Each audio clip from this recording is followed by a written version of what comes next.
Welcome to Three Bible Chicks, a podcast where three friends get together. We talk about God, the Bible, and faith. Little disclosure here, we are not theologians, we're not apologists. We aren't here trying to change anyone's mind or try to tell you what to think or believe. We are exploring our faith and what it means to be a Christian. So you don't have to agree with us. We don't even necessarily agree with what we are learning or with each other, and that's okay. This is an iron sharpens iron moment. Part of our process is to try on different perspectives to see if those ideas fit with what we know to be true. We are ultimately truth seekers. We believe that with the help of the Holy Spirit and the curiosity that God has given each of us, we will always learn something new. And we welcome you into this discussion and hope that you enjoy it as much as we do. Today, we are going to continue our talk about covenants. Super exciting. I've barely slept the whole last week as we've been doing our reading. So, really looking forward to this. I just wanted to do a couple of things. Understanding that the Bible is not a rule book, but it's a written record of God's covenant journey with humanity. So just to kind of give you a little bit of a framework for what we're going to be going into today, and then just that understanding that objectivity that we don't really have as human beings, the lens, the bias that we come to the Bible with is going to determine what we think it says. So those things are important for us to realize. And we think this is a little bit of a shift. It may make some people feel uncomfortable. And, being uncomfortable is a good thing because it makes you really stand firm and understand what you believe. It makes you ask questions. And I think those are good places to be in our faith. So I would like to turn this over to Max. She has the most knowledge and understanding of this, so we're going to let her run with it. Do you want to do a recap of the grant covenant before we go in? Just quickly. Okay, so the grant covenant is a promissory gift that a higher power or king would give to a lesser power. And there's no stipulations as to what the receiver has to do to get the grant. They just are given a promise in the same way that God gave Abraham the promise of, I'm going to make you a father of many nations. Kings will come from you, and all the nations of the world will be blessed through you. And as the Bible teaches, and as we've probably been taught in church, that is the perfect example of just this promissory covenant that was given to Abraham. He didn't have to do anything to it. He did get a sign, which was circumcision, but the belief in God and causing Abraham to be righteousness because of his belief was a part of the story that happened before the sign of the covenant came. And Paul hits really hard on that in the New Testament. All right, so we have two more types of covenants to go into. And I think this is where things get really interesting. So we've got kinship and vassal. Why don't you tell us about those, Max? So I might need some help from you girls if you don't understand, and maybe some clarification, because I've gone over this so much, it's clear to me. So if it's not clear, ask Okay. questions, fill in what you think maybe people need to hear. Okay, will do. So the kinship is two equal partners coming together. It's the promising to do something for one another. If you go to war, we'll go to war with you. In return, you will be our ally if we get attacked. And the promise was made to one another with that idea. But if you don't feel my obligations to you, it's up to my God to punish me. And initially, that sounds kind of strange, um, because it would just be like, oh, your God is looking out for you. So if I do you wrong, then your God will come after me. But if, But they don't all believe in the same gods. right. So it Right. makes sense that I believe my God would punish me because I worship and serve my God, Which you don't. which the other allied group of people don't. Right. Exactly right. And therefore, the threat wasn't much of a threat if I, don't ally with you when I said I was going to, and your God is going to punish me. Well, then who cares? Interesting. So it's kind of tricky and it's kind of hard to do just vocally. But you have two groups of people. You have group A and group B, and group A has their God over them, and group B has their God over them. And this section of the Bible is where God suddenly just stops being that kind of forgiving, merciful God that we've read the whole time. Like the Tower of Babel, they were kind of super rebellious and in your face, and we're going to make ourselves be God. And all God did was confuse their language. Like nobody got like Yeah. really wasted or punched or, just murdered for that. It was just a simple little, okay, we'll confuse their language. And that was that. So God seems to transform from this God who seems to have some like really clever responses into just, all right, I'm fed up and now I'm just going to kill you. And it doesn't make sense, but it really makes sense if you understand that a grant covenant was given to them, subsequently rejected, and then they took a step down into this vassal covenant. It's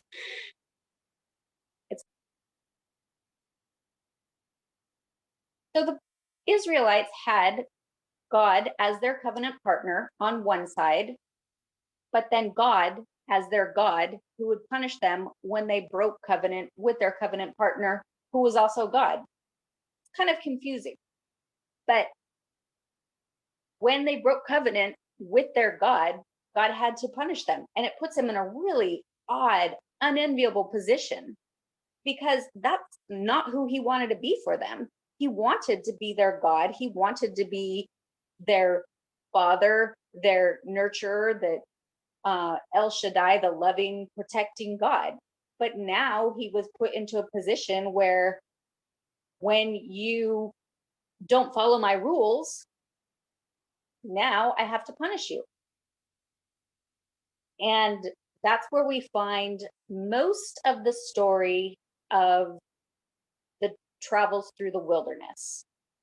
So that is why we find some stories in the wilderness of God being angry and doing all of those things.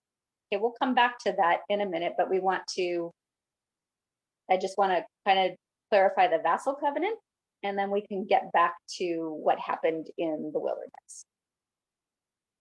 Does anybody want to go over the vassal covenant? Or should I continue? Yeah, no, I can kind of go on that a little bit. I know that before the law, there's the story about the Israelites grumbling, and they were grumbling as they were going through the desert. And then at that point, their grumbling didn't really lead to a punishment. God was just very patient with them. And vassal covenant. Right. So the vassal covenant is also known as like the slave covenant, right? It's the most severe. And this is where a more powerful king or a lord, typically they have conquered you. And sometimes it's because you failed in a kinship promise. But instead of destroying everybody, the lesser one is offered safety in exchange for the ability for them to become slaves and provide a tribute and tithe, taxes, things of that nature. Typically, it came with really heavy restrictions and heavy on the punishments and curses side. So, not the one you want to be a part of for sure. No, but you do get to stay alive. So maybe, which is, better than being wiped off the face of the earth. So, yeah. And the vassal covenant is only gotten out of upon the death of the covenant members. So when God got around to making this vassal covenant with Israel, they were in deep and they were in real trouble because God had told them that Israel will never cease to be a nation before me, and God is eternal and doesn't die. So there was really no hope of ever getting out of this slave relationship that they found themselves in by the end of Deuteronomy. So yesterday we talked about God offering them that grant covenant to be a kingdom of priests, that he would be their God, they would hear his voice, and they would be a kingdom of priests to the entire world, so that they could minister the words of God to the world, that the world would know God through them. And they said no because they were terrified. And that's how we get the 10 Commandments. The 10 Commandments is actually the terms of the kinship covenant. It's actually a step down from their grant covenant. But in reality, we kind of see the 10 Commandments as like really good rules to live by. And we teach our kids to follow the 10 Commandments. And they used to be on the walls of courtrooms until people got upset with that. But that's another story. But even this past Sunday, I went to a church where they were teaching about the 10 Commandments. And I don't think that I realized until very recently that the 10 Commandments were a step down in what God really wanted. right, you go from a kingdom of priests to now you have to fulfill these 10 laws and, Right. And those 10 laws weren't even his best. Oh, His best not was, 10 laws, 10 commandments. 10 Commandments. That's actually something important, because I think we think of the 10 commandments as the law, but it's not. You're right. The law is the law of Moses found in Deuteronomy narrowly. We talk about the law of Moses. We talk about the law. Sometimes that's the first 5 books of Moses, the Genesis through Deuteronomy. Sometimes it's specifically Deuteronomy. Right. But the 10 Commandments weren't God's best. His best was loving kindness and mercy.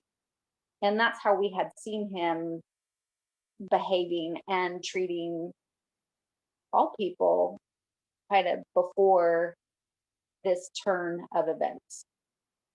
Right. So I'm not just kind of making this up. The Bible bears out the truth of this.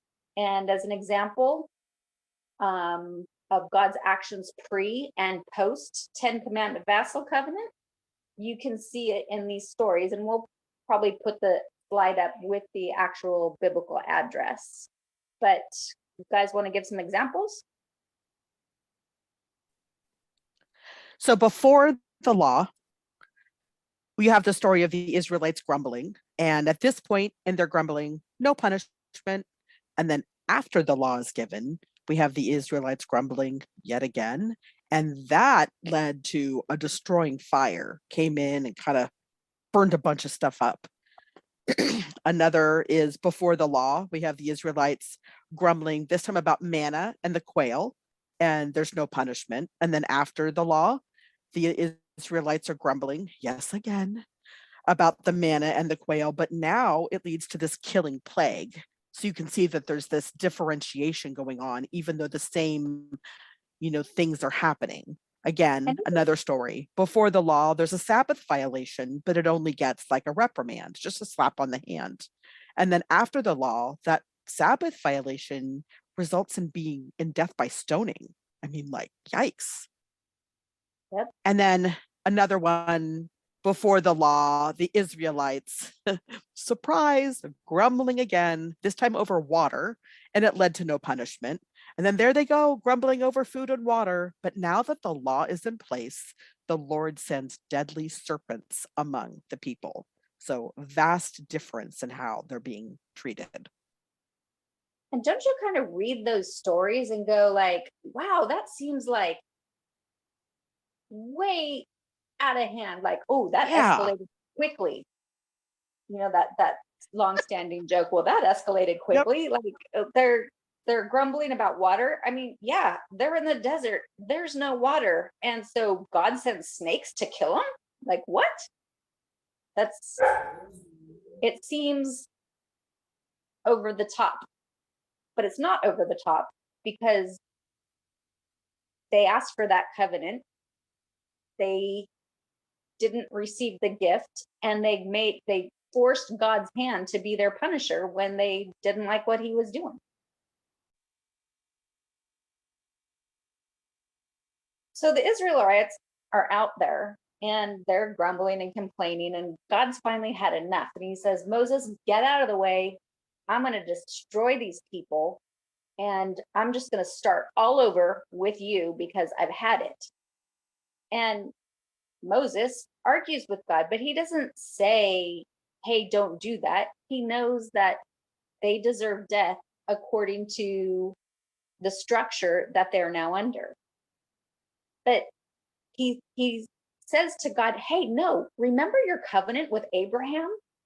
So he draws back to God and kind of pulls on the covenant that God had promised with Abraham, like, I'm going to make a mighty nation through you, and kings are going to come through you. So Moses doesn't argue like, oh, please have mercy or anything like that. What he does is instead he appeals to the goodness of God through the grant covenant given to Abraham. So it's almost like he's pulling on God's heartstrings. Yeah. And he's, hey, remember what you said? Right. Right. In a very kind and loving way, but kind of like getting God in his own, like the sort of like, haha, one up on you. But Moses was called a friend of God, and they spoke face to face, and nobody ever talked to God like Moses did. And they did have that friendship. So it's really not odd to think that they could have a banter like that. Because that's what friends do. That Right. back and forth, that banter. And if we are kind of on earth here mimicking our relationship with God, like between humans, then that would make sense. But the way you talk with your best friends would be the way that we talk with God. Right. Yeah. Jesus says, you know, I no longer call you slaves, you are my friends. Right. So that brings us to the end of the covenant journey of the kinship covenant, because Moses was God's covenant partner within the kinship covenant. And now that is drawing to a close with the story of the Israelites grumbling again and asking for water. And God tells Moses to go speak to the rock. And we know how the story goes. Moses goes and says, do I have to do everything for you? And he hits the rock with the stick. And that is one strike, you're out, Moses. And it just doesn't make sense. You guys? Yeah, it always has. It's always been confusing to me that this one, I mean, it just doesn't seem like hitting a rock with a stick is a big deal. And it's just one infraction. Look at all the infractions that they've been going on for the last 38 years. Yeah. And why this? It doesn't make sense. But within the kinship covenant, this is the first time that Moses personally affronted God. The first time he failed. Yes. He broke that covenant himself instead of just the people breaking it. Yep. Wow, that's a Yeah, very it kind of changes. You think sometimes those things you don't understand, and you think there must be something I don't know. There must be something, and I always kind of defer back to God's ways are not our ways, his thoughts are not our thoughts. And I think that's how I reconcile a lot of things that I don't understand about the Bible. But now that actually makes sense. It makes a lot more sense. You might not agree with us or anything, but at least it's an answer that has a reason that is understandable. You might have your opinions on that, but I think, like you had said yesterday, that it's these puzzle pieces that just kind of fit together and they don't rub up against each other and not quite fit. This one fits. So God knew that Moses deserved death, but he was his friend and his covenant partner, and God loved him. So even in that, God seemed to have some sense of mercy. God didn't strike him dead right then, but he did say, okay, you can't go into the promised land. And God buried him on a mountain after seeing the promised land, so that he didn't get that covenant promise of getting into the promised land. Okay. So we have Israel being offered the grant covenant and they say no. And we have them entering into the kinship covenant where Moses is their go-between and they get the 10 commandments, which are And the that, terms of the kinship covenant. and that's all the wanderings of the wilderness. Okay. And so now we're going to downgrade into a vassal covenant. Yeah, that's what happened because Moses died and kinship covenants, well, actually the covenants, kinship and vassal are valid only until the the covenant partner passes away. So Moses, God's covenant partner, has now died, and Deuteronomy is written as a typical vassal covenant contract between ancient peoples. And from what I've read and I understand, that they do have evidence of different types of contracts like this being found throughout the ancient Near East that they can look at and compare Deuteronomy with. So just one step forward, the book of Joshua starts out with Joshua taking the reins of leadership because Moses has died. And then Joshua takes the reins of leadership. The book of Joshua starts out, Moses, my servant, is dead, meaning God's covenant partner has died. Deuteronomy spelled out the quote unquote new vassal covenant. For us, it's the old covenant. But for them at that moment, that this became no longer the kinship, but the slave covenant. So the book of Deuteronomy outlines this whole entire transition down from the kinship to the slave one. In chapter 1 is the preamble, who these people are, and they're coming together. In chapters 1 through 4, we have the historical prologue that is the history of the faithfulness to the covenant, or conversely, the unfaithfulness to the covenant. Verses 5 through 26 are the stipulations of the new vassal covenant, and that is why you have chapter after chapter after chapter of don't do this. If you do that, I will curse you. Do this. If you do this, I will bless you. And it might sound mean, like, oh God, they had a vassal covenant, but within this vassal covenant, they had ways to be blessed. God spelled out, if you do this, I will bless you. So even within this more oppressive thing, God had given them a way out in which that they could still receive blessings. So on to chapters 27 to 30 is the ratification. the lesser king agrees, that would be Joshua agreeing with like, okay, yep, we'll follow those rules. And then chapters 31 to 34 are the succession of the dynasty and the covenant continuity. So Moses dies, Joshua takes over, and now we're ready to enter into the promised land. And it's not the covenant that they got as they entered in the promised land, it's the covenant that they got when Moses died, which happened to be at that same time.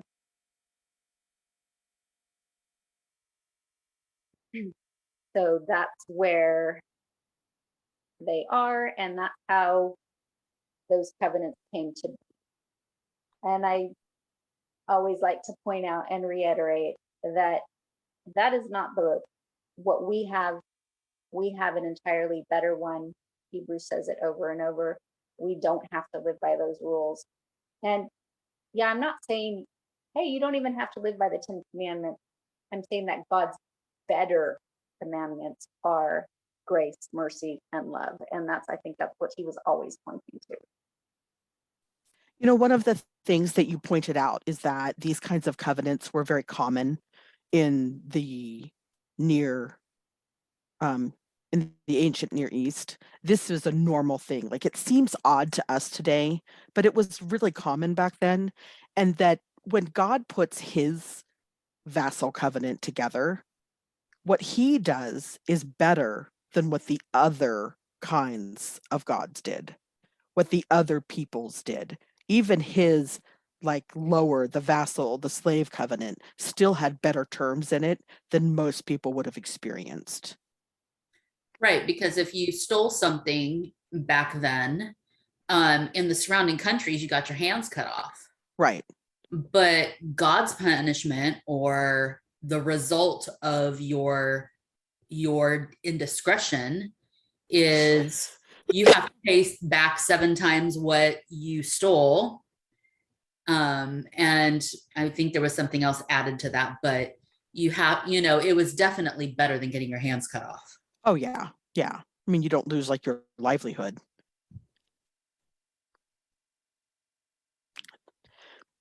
So this is all like super interesting, going through the different kinds of covenants. And I think the whole point of understanding the different covenants is in talking about the difference. I think we always think of the Old Testament as the Old Covenant, right?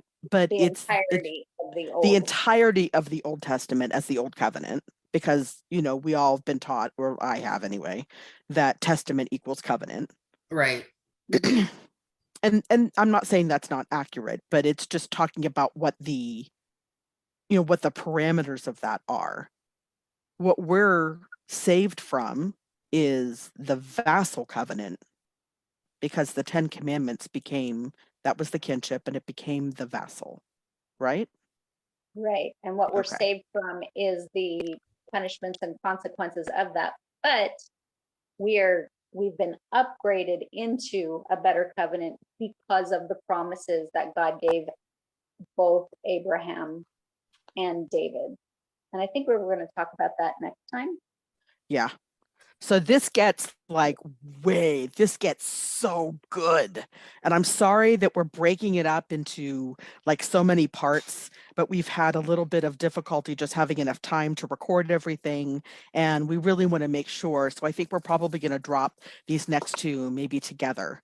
And we will have some stuff up on the website that hopefully will help you follow along. I'll throw some graphics together and hopefully give you like a pictorial, understanding of what we talked about.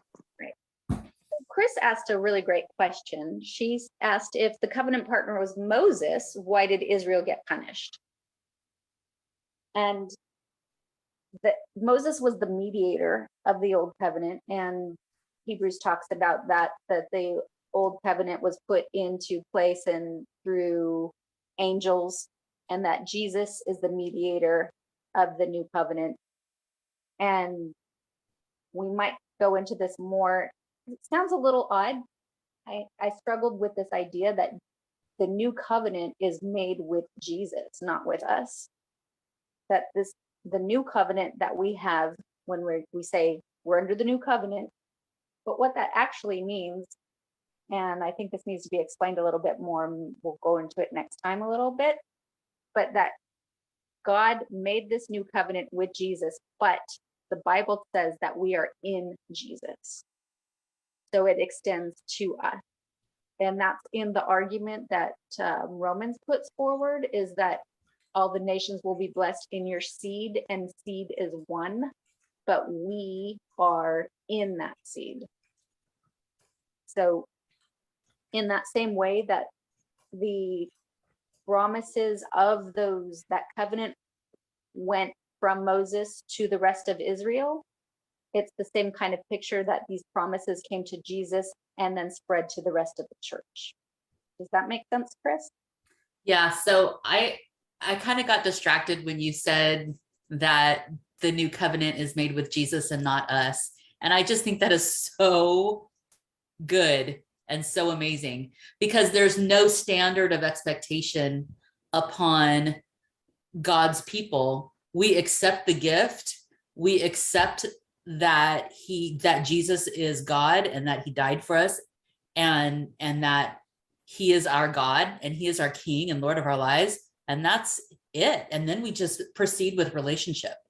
It's not this thing of all these rules. And, at some points we kind of see in the Old Testament kind of a Jekyll and Hyde thing with God, depending on what covenant he's in. In one covenant, he is, Mr. Jekyll, Dr. Jekyll, and he's, really sweet and loving and kind. And then you see in that vassal covenant, it's almost like, here comes Mr. Hyde. It's that, very opposite, but seeing him operate within those covenants, it makes actually a whole lot more sense than just thinking, oh my goodness, God doesn't even know what he's doing. He's Hyde one moment and Jekyll the next. And now we're able to see him, he had to operate within those covenants because that's the promise he made. Yes. It makes me understand, I give God and my understanding of God the benefit of the doubt, right? I'm always going to believe that God has good things for me, Right, because I'm a Christian, and that is what I truly believe. But when you have atheists or people who are struggling with their faith, and they look at the Old Testament and they say, how could you love or worship this cruel, angry, capricious God? And if you don't understand the context of what's going on, you can see what they are looking at. I understand where that's coming from. right. And now I have a much better clarification of the reality of what's going on. So And this for me, good answer, I think. yeah, I think this is a really good response. It's not like, well, God's a mystery, or no, he didn't do that, or he didn't mean it, because now that's just your opinion. But you could say systematically, no, look, this is the promise that he made to himself. When the prophet said that God cannot be a liar, that wasn't affirming who God was. That was a warning. Look, God said he was going to do these things, and he's not a liar. They were calling them to repentance, because God's not a liar. He's gonna bring this punishment if you continue to do this. Right. And that whole concept of God is the same yesterday, today, and forever so fits within this. And for so long, I wasn't able to put into perspective, how is he the same yesterday, today, and forever, when he's so back and forth in the way he treats the Israelites? But he cannot be anything, or he cannot do anything other than stay true to his word within the covenant that he is in. And he does not change, and he does not vary in his actions, other than he always errs on the side of mercy, even when he is in a horrible vassal covenant with his people. Yep. Amen. I think, Bridget, you got cut off. Do you remember what you were going to say? that's a God that I want to worship. That's Right. a God I want to follow. Right. Yeah, Okay. he's not that mysterious angry guy anymore that I did something and now I have to figure it out, but he's not going to tell me, but I got to figure it out and try to set it right. Right. He's no longer Yeah, there's that. context for all of that now. And I didn't have that context. I know, those, you always do the through the Bible in a year, like with our church. And I did it with a group of women in my life group a couple of years ago. And like by March, we were exhausted. We were like, gosh, I miss Jesus. I mean, like, dang. And it gave us all just a lot of questions about the Old Testament. And I think we all really struggled a little bit. I mean, you try to, the whole book is good and you don't want to only focus on the New Testament because the Old Testament is a part of who God is.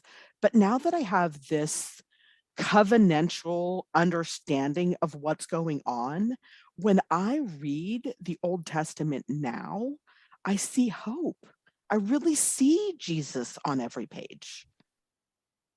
Like I don't feel that condemnation. I don't feel that like sinners in the hands of an angry God, type of thing. And I think I always kind of danced around like, is that really what's going on here?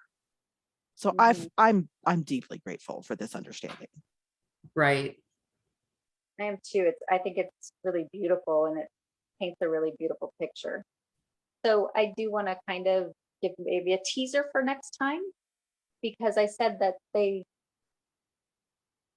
covenant is only valid as long as the covenant partners are alive, and you can only be released from it when a covenant partner dies. And so I maybe said this a little earlier, I want to reiterate it, that how could Jeremiah prophesy a new covenant when God said that Israel would never cease to be a nation before him and God is eternal? So were they locked forever in this thing? But Jeremiah, who hears from God, is saying, a new day is coming, a new day is dawning, it's going to be beautiful, and I'm going to give you a new covenant.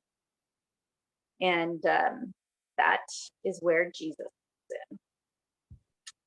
And tune in next time. Mhm. Exciting stuff. Let's find under who's under that Scooby mask or whatever. Oh, wow. Well, thanks to both of you for coming along today. This was wonderful. I hope everybody really got something out of this. I have to say, it has been a pretty life-changing experience for me to study this information. And we will have some, materials up on our website. And if you found us on one of the podcast apps, our website is www.biblechicks.com. Thanks. Have a blessed day. Goodbye. Bye.